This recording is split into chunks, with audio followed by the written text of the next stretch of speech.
Saudações, Roma, ascensão e queda. Hoje nós vamos falar sobre a civilização que ajudou a moldar a base e o pensamento do mundo ocidental.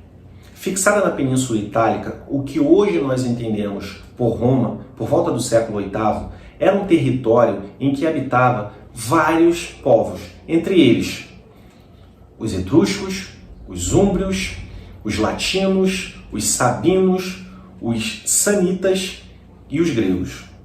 Fugindo da visão mítica do grande poeta Virgílio, que em sua obra Eneida propõe que Roma teria sido fundada por Rômulo e Reno, descendentes do herói troiano Enéas, que foge de Troia por volta do ano 1400 a.C., dadas as invasões gregas. Nós vamos nos fixar aqui com base nas pesquisas históricas auxiliadas pela arqueologia. Roma teria se iniciado através de uma fortificação feita pelos sabinos e latinos com a intenção de deter o avanço militar etrusco. O povo etrusco já era uma civilização, naquela época, bem dinamizada, com intensa atividade comercial e que já mantinha relações com os fenícios no norte da África. Então já era um povo bem evoluído, já era uma civilização evoluída.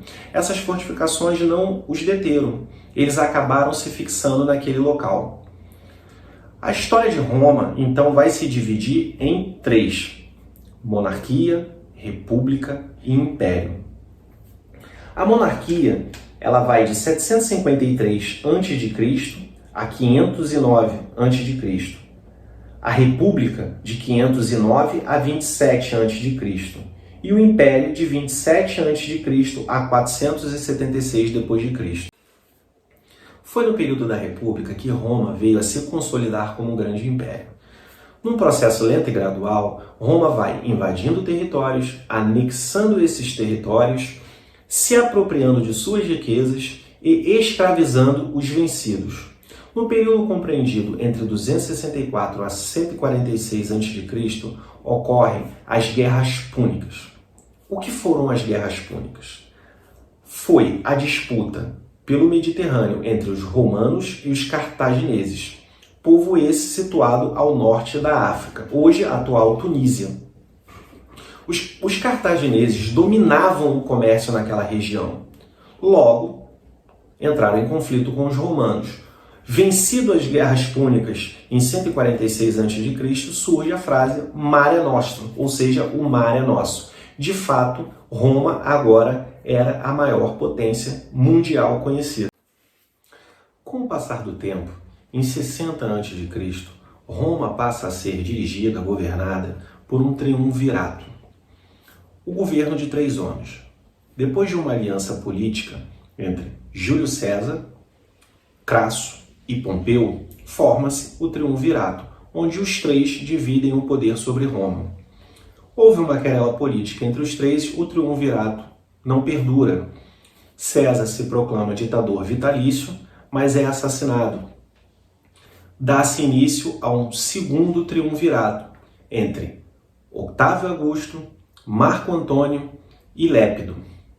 Depois de derrotar Marco Antônio e Lépido, em 27 a.C., Octávio Augusto se torna o primeiro imperador romano.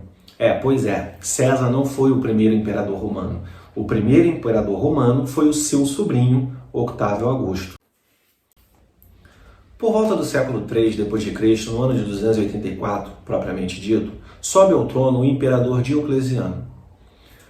Aquele foi um período em que o império havia crescido de tal maneira que tornava-se difícil o controle das fronteiras, que sofriam constantes invasões, a manutenção do exército, corrupção generalizada entre os políticos, desentendimento com os generais.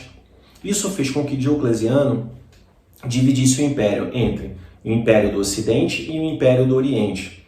Estando ele na cidade de Bizâncio, ele torna imperador Maximiliano, que fica com Roma Ocidental. Essa é uma medida também que não vai dar muito certo. Então ele acaba criando uma tetrarquia, onde ele promove, elege mais 2 Césares e 2 Augustos. Maximiano e ele passam a ser Augustos, e tendo 2 César espalhado pelo império para controlar o império, o que também não vai funcionar. Diocleciano, como Augusto, ficou nas províncias orientais, ou seja, Bizâncio.